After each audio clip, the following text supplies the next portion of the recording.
और इसी गाने के साथ बज गए हैं रात के 10। मैं हूं अगस्त्या, आपका दोस्त, आपका हमसफर, लेकर आया हूं कुछ दिल की बातें, कुछ अनकहे जज्बात। और मैं हूँ धनिश्री। कैसे हैं आप सब? होप आपका दिन अच्छा गया होगा। हाँ, और अगर थोड़ा ऊपर नीचे रहा भी हो तो कोई बात नहीं। बिल्कुल। अब हम आ गए हैं आपकी रात को थोड़ा और सुकून भरा बनाने। बिल्कुल। आज का जो मुद्दा है ना, उफ, थोड़ा सा पेचीदा है। हम्म। ऐसा कुछ जो सुनने में तो सिर्फ 3 शब्द हैं, पर सुनने वाले की दुनिया हिला देते हम्म। I need space. जादुई नहीं बल्कि हैं। डरावने शब्द। हाँ, सुनते ही लगता है जैसे पैरों तले जमीन खिसक गई। एग्जैक्टली।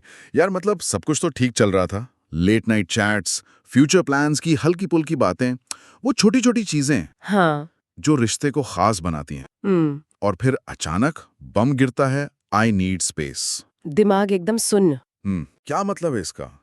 क्या क्या सब खत्म? मेरी गलती है? कहीं मैं ज्यादा तो नहीं कर रहा था? हजार सवाल। उफ। हम्म। ये सवाल, ये डर आना बहुत नेचुरल है। कंफ्यूजन इतना कि लगता है अब क्या करें, भाग जाएं, लड़ें, गिड़गिड़ाएं। हाँ। पर एक मिनट रुकिए। क्या हो अगर इसका मतलब वो बिल्कुल ना हो जो हम सोच रहे हैं? मतलब? क्या पता ये उतना बड़ा मॉन्स्टर है ही नहीं जितना हमने बना दिया। हाँ, मतलब हो सकता है ये कोई सीक्रेट कोड हो जिसे समझने की जरूरत है। शायद। तो चलो आज रात इसी कोड को तोड़ने की, इसे डीकोड करने की कोशिश करते हैं। समझते हैं कि आखिर इस स्पेस के पीछे छुपा क्या हो सकता है। और सबसे जरूरी, ऐसे में करना क्या चाहिए जिससे बात बिगड़ने के बजाय शायद संभल जाए। या और मजबूत हो जाए, हो सकता है। हाँ, हो सकता है।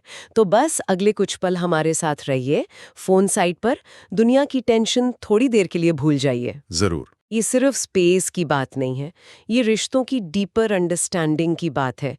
एक दूसरे के मन को पढ़ने की कोशिश है। ओके, तो सबसे पहली और सबसे बड़ी गांठ जो दिमाग में पड़ती है, स्पेस मांगा मतलब ब्रेकअप। हाँ, ये सबसे बड़ा डर होता है। हाँ, सच में।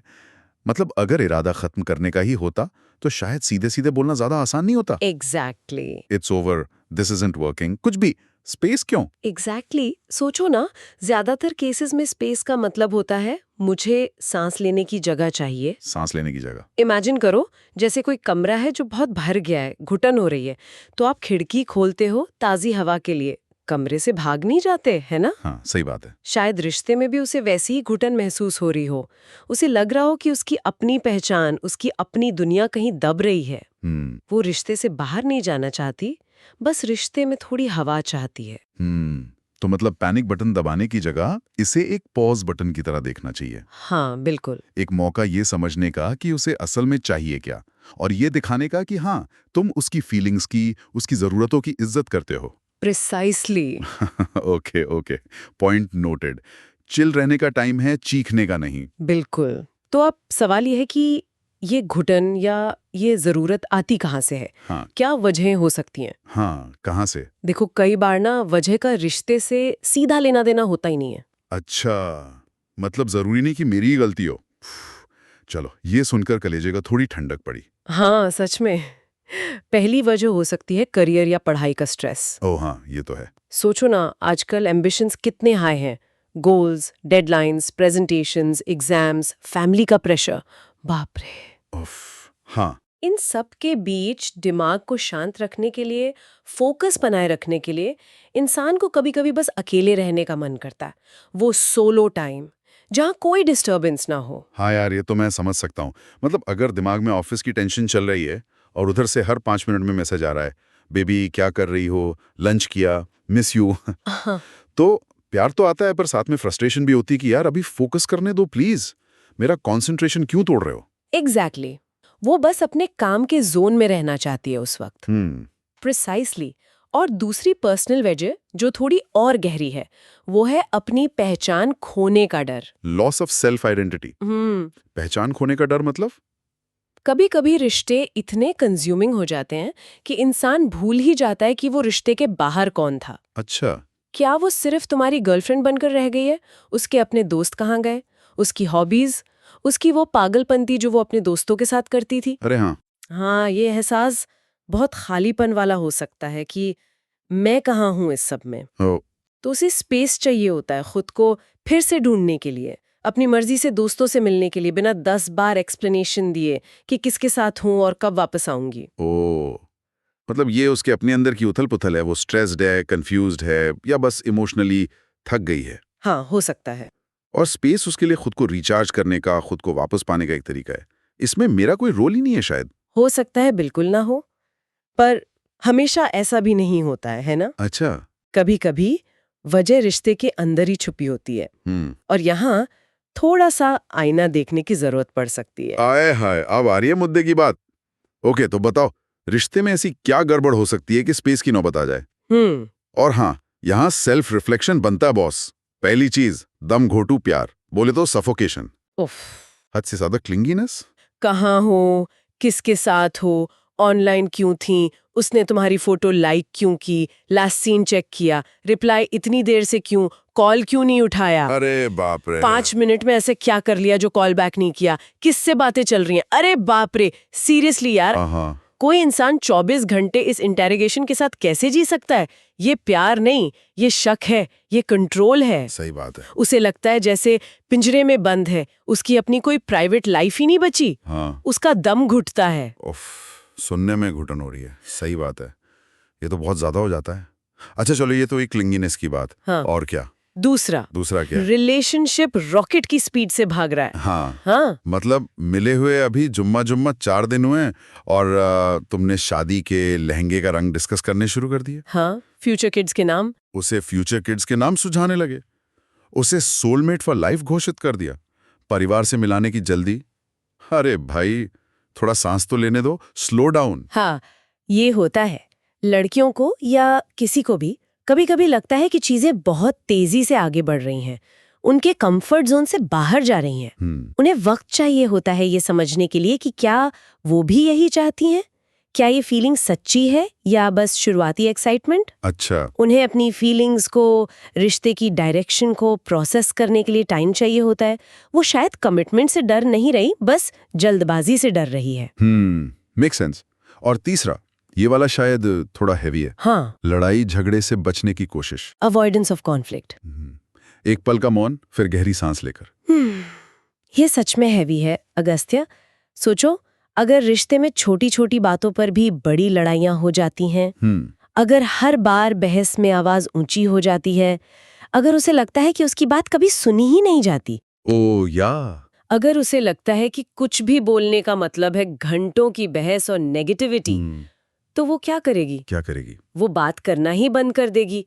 स्पेस मांगना उसका तरीका बन जाता है उस कांस्टेंट लड़ाई से, उस तनाव से बचने का। अच्छा। उसे लगता है कि चुप रहना, दूर हो जाना ज्यादा आसान है कॉन्फ्रंटेशन से।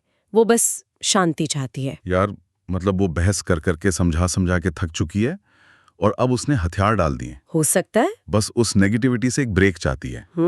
ये तो वाकई सोचने वाली बात है। अच्छा, अब यहाँ एक बड़ा सवाल खड़ा होता है।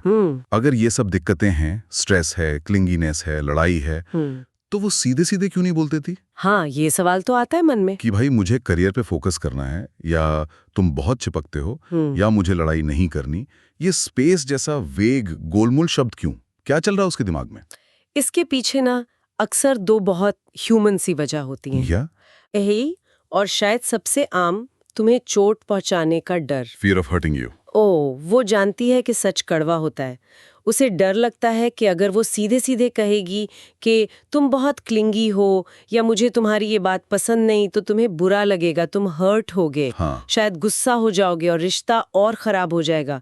वो कॉन्फ्लिक्ट अवॉइड करना चाहती है, तुम्हें तकलीफ देने से बचना चाहती है। इसलिए स्पेस जैसा एक न्यूट्रल सा शब्द इस्तेमाल करती है। उसे उम्मीद होती है कि शायद इससे तुम्हें कम दर्द होगा। यार, मतलब उससे तुम्हारी फीलिंग्स की परवाह है, वो तुम्हें हर्ट नहीं करना चाहती, इसलिए इनडायरेक्ट रास्ता चुन रही है। बिल्कुल। और दूसरी वजह जो थोड़ी और कॉम्प्लिकेटेड है, वो ये कि कई बार उसे खुद भी ठीक नहीं पता होता कि प्रॉब्लम असल में है क्या। Not knowing herself. हाँ, उसे बस अंदर से एक बेचैनी महसूस हो रही होती है, एक अनहैप्पीनेस, एक फीलिंग कि कुछ तो गड़बड़ है। वो खुश नहीं है, पर क्यों नहीं है ये उसे खुद भी समझ नहीं आ रहा होता। ओके। तो स्पेस उसके लिए एक तरह का पॉज एंड रिफ्लेक्ट बटन बन जाता है। वो अकेले रहकर शांति से सोचना चाहती है कि उसे असल में क्या चाहिए, क्या चीज उसे परेशान कर रही है। उसे खुद को समझने के लिए वो वक्त चाहिए। ओके, ये सब समझ आ रहा है, रीजन समझ आ गए, डर समझ आ गया। Now comes $1 million question. हाँ, अब क्या करें? अगर उसने कह दिया है आई नीड स्पेस, तो अब क्या? What's the practical action plan? सबसे पहला, सबसे जरूरी कदम क्या होना चाहिए? सबसे पहला और शायद सबसे मुश्किल काम, बहस मत करो, सवाल जवाब मत करो, तुरंत एक्सेप्ट करो। कामली। मतलब, क्यों, मैंने क्या किया, तुम ऐसा कैसे कर सकती हो, प्लीज मत जाओ, ये सब नहीं। बिल्कुल नहीं। तुम्हारा पहला रिएक्शन दिखाना चाहिए कि तुम मैच्योर हो, सिक्योर हो और उसकी फीलिंग्स को वैल्यू करते हो। ऐसा, ओके, मैं तुम्हारी बात समझती हूँ, मैं तुम्हारे फैसले की रिस्पेक्ट करती हूँ। टेक योर टाइम, जब तुम्हें सही लगे तब बात करना। वाव, ये दिखाता है कि तुम डेस्परेट नहीं हो, बल्कि अंडरस्टैंडिंग हो। वाव, ये मुश्किल है, पर हाँ, ये सही तरीका लग रहा है। ओके, एक्सेप्ट कर लिया। अब दूसरा कदम। दूसरा कदम, बाउंड्रीज तय करो, लेकिन प्यार से, बिना दबाव डाले। अच्छा, बाउंड्रीज कैसे? एक्सेप्ट करने के ठीक बाद बहुत जेंटली पूछो, ठीक है, मैं समझ गया, क्या तुम थोड़ा बता सकती हो कि स्पेस से तुम्हारा मतलब क्या है? क्या हम इस दौरान बिल्कुल बात नहीं करेंगे, या कभी-कभी हालचाल पूछ सकते हैं? और कोई अंदाजा कि तुम्हें ये स्पेस कितने टाइम के लिए चाहिए होगा? ओके। देखो, क्लैरिटी बहुत जरूरी है, वरना तुम अंधेरे में तीर चलाते रहोगे। अंदाजे लगाने से अच्छा है आराम से पूछ लेना। सही बात है, क्लैरिटी होनी चाहिए। ठीक है, तीसरा। एग्जैक्टली, क्लैरिटी मिल गई तो अब तीसरा कदम, और ये मेरा फेवरेट है, अपनी जिंदगी पर फोकस करो। सीरियसली। अपनी जिंदगी पर मतलब? जिम जाओ, दोस्तों से मिलो जिनके चेहरे भूल गए हो, कोई नई लैंग्वेज सीखो, वो पेंटिंग पूरी करो जो अधूरी पड़ी है, अपनी करियर ग्रोथ पे ध्यान दो। अरे हाँ। वो सब करो जो तुम शायद रिश्ते की वजह से नहीं कर पा रहे थे। Rediscover yourself. हाँ, सही में। एक तो तुम डेस्परेट नहीं लगोगे, बिल्कुल। दूसरे, जब तुम अपनी लाइफ में मस्त और खुश दिखोगे ना, तो वो तुम्हें एक अलग ही नजर से देखेगी। एग्जैक्टली। तुम्हारी अपनी हैप्पीनेस तुम्हें और ज्यादा अट्रैक्टिव बनाएगी। ये दिखाएगा कि तुम्हारी दुनिया सिर्फ उसी के इर्द गिर्द नहीं घूमती, तुम्हारा अपना भी वजूद है। चौथा, रिलेशनशिप इश्यूज पर सोचो और काम करो अगर तुम्हें लगता है कि कोई इशू है। ये भी जरूरी है। इस स्पेस वाले टाइम को सेल्फ रिफ्लेक्शन के लिए इस्तेमाल करो।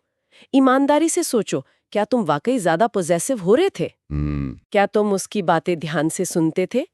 क्या तुम छोटी छोटी बातों पर लड़ते थे?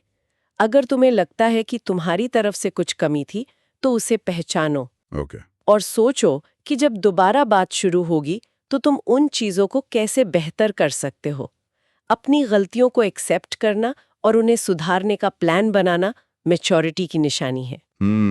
ये भी जरूरी है। और पांचवा, शायद सबसे मुश्किल टेस्ट, पेशेंस का। हाँ, ये सबसे मुश्किल है। इंतजार करो, डोंट चेज। पहले कांटेक्ट मत करो। बिल्कुल। एक बार बाउंड्री तय हो गई कि वो बताएगी जब रेडी होगी, तो बस इंतजार करो। गेंद अब उसके पाले में है। हाँ, उसे तुम्हें मिस करने का मौका दो, उसे सोचने का मौका दो। अगर तुम लगातार मैसेज, कॉल या सोशल मीडिया पर सैड पोस्ट डालोगे, तो तुम नीडी और इनसिक्योर लगोगे और ये सारी मेहनत पर पानी फेर देगा। ओह, सही बात। Trust the process.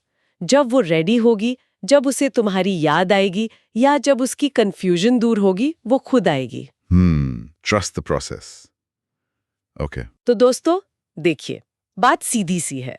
जब कोई आपसे स्पेस मांगता है, तो ये असल में आपकी मैच्योरिटी, आपकी अंडरस्टैंडिंग और आपके सेल्फ कंट्रोल का टेस्ट होता है। हाँ, एक तरह का टेस्ट ही है ये। अगर आप बिना पैनिक किए, बिना ब्लेम गेम खेले उनकी बात सुनते हैं, उन्हें वो वक्त और जगह देते हैं, उनकी बाउंड्री की रिस्पेक्ट करते हैं और इस दौरान खुद पर फोकस करते हैं, खुद को बेहतर बनाते हैं, तो यकीन मानिए, आप न सिर्फ एक बेहतर इंसान बनते हैं, बल्कि एक बेहतर पार्टनर भी बनते हैं। और कौन जाने, आपकी यही मैच्योरिटी, यही अंडरस्टैंडिंग, यही सेल्फ एश्योर्डनेस उसे आपकी तरफ वापस खींच लाए। एग्जैक्टली। तो डरने की बात नहीं है, ये समझने और सीखने का मौका है। ये शायद रिश्ते का अंत नहीं, बल्कि उसे एक नई, ज्यादा हेल्दी शुरुआत देने का मौका हो सकता है। बिल्कुल। अब हम आपसे सुनना चाहेंगे, क्या आपने कभी आई नीड स्पेस सुना है या शायद कहा है?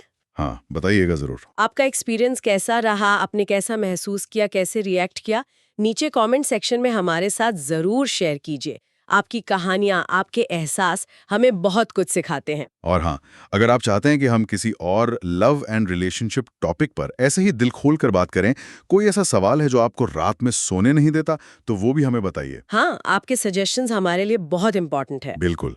और अगर कोई बहुत पर्सनल बात है, कोई गहरा सवाल है जो आप सबके सामने नहीं पूछना चाहते, तो feel free to email us. हाँ, हमारी ईमेल आईडी आपको शो के डिस्क्रिप्शन में मिल जाएगी। तो आज के लिए हमारी बातें यहीं तक। उम्मीद है हमारी इस कोशिश ने आपके मन की कुछ उलझनों को सुलझाया होगा, आपको सोचने का एक नया नजरिया दिया होगा। कल फिर मिलेंगे ठीक रात 10 बजे, यहीं इसी जगह, कुछ और अनकही बातों के साथ कुछ नए एहसासों को समझने की कोशिश करेंगे। तब तक के लिए अपना खूब ख्याल रखिएगा। गुड नाइट, शब बखैर। Good night everyone, sweet dreams, अपना ध्यान रखिएगा।